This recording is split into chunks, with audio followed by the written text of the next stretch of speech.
All right, let's talk a little bit about TikTok because a deadline is approaching. Now, TikTok, we have a lot of potential buyers. There's tremendous interest in TikTok. Oh, that was a quick bite. I thought that was going to go a little longer. That caught me off guard.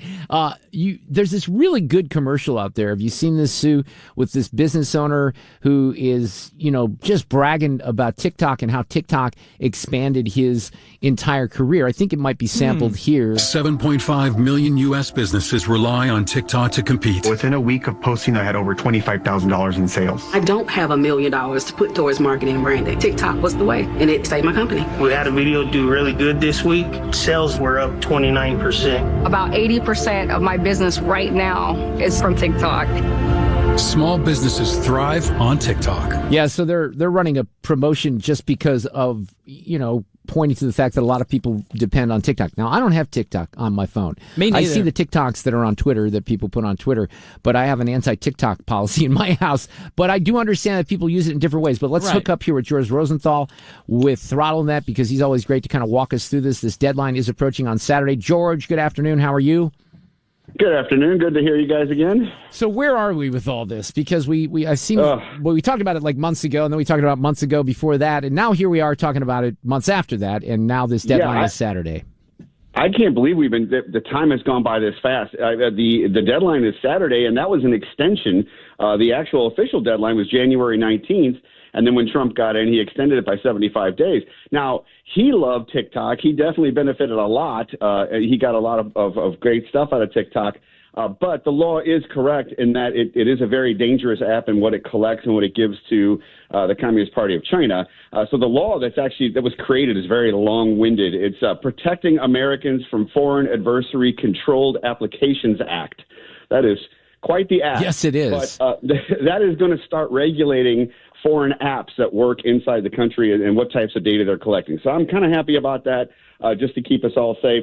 The big deal here, though, is either the president does another extension, but I'm pretty sure they're going to get a deal done. 4 hours ago, J.D. Vance came out and said that they will have a deal. He's confident they'll have a deal by Saturday. And there's two ways this can go. One, they're trying to get ByteDance, which is the parent company, to lease the algorithm to a U.S. company. And the problem with that is it's still going to be ByteDance's algorithm. They can change and manipulate the way they want and then lease it to the American company. So they still can collect data in a certain way, and that's still not the best option. The other option that they're looking at is that there's a complete spin-off company with ByteDance being the minority owner. So they wouldn't have as much say in how the whole system runs, but they would still get revenue from it. They would still have some ties to the Chinese government. So either way this goes, it's not going to be a full-on, a U.S. company's buying ByteDance.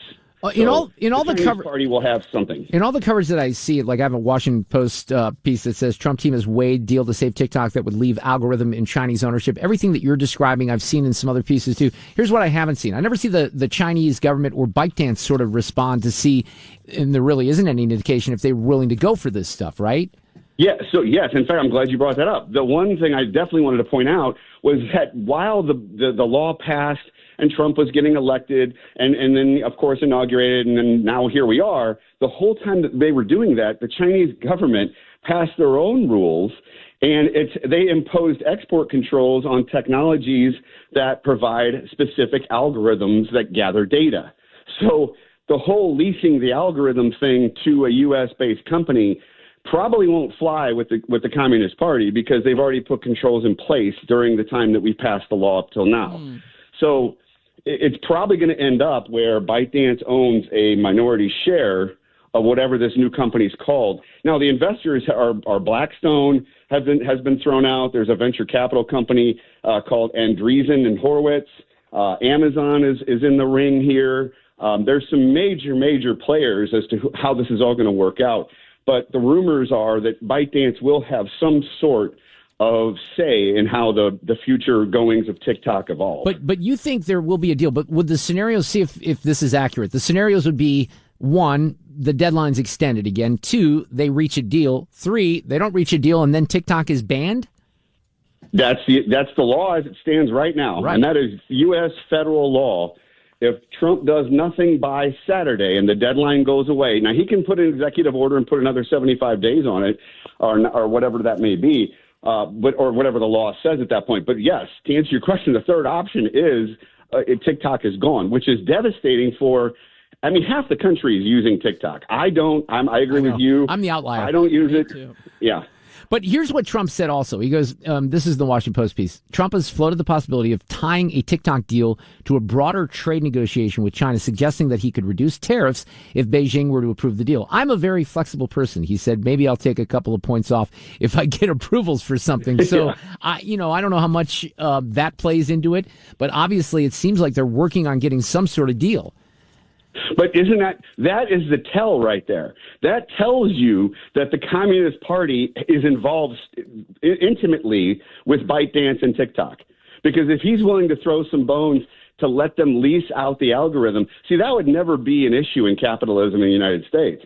There may be, commerce rules, or they look into monopolies and make sure that. But as far as leasing an algorithm to another company in a different country, we would not get involved with. So that tells you right there the Communist Party has their hands deeply inside of this app and what data they're collecting. So this is not a safe app. I know some people are like, well, I still have to make my living. I agree with you. You still got to make your living, but you also got to be careful what you're giving to other people. Absolutely. All right, George. Hey, thanks for the update. We may have even a further one tomorrow or Monday, so we might get you back. But thank you so much. Sounds great. You guys have a great rest of the week. All right, take care. Sue's News is coming up before.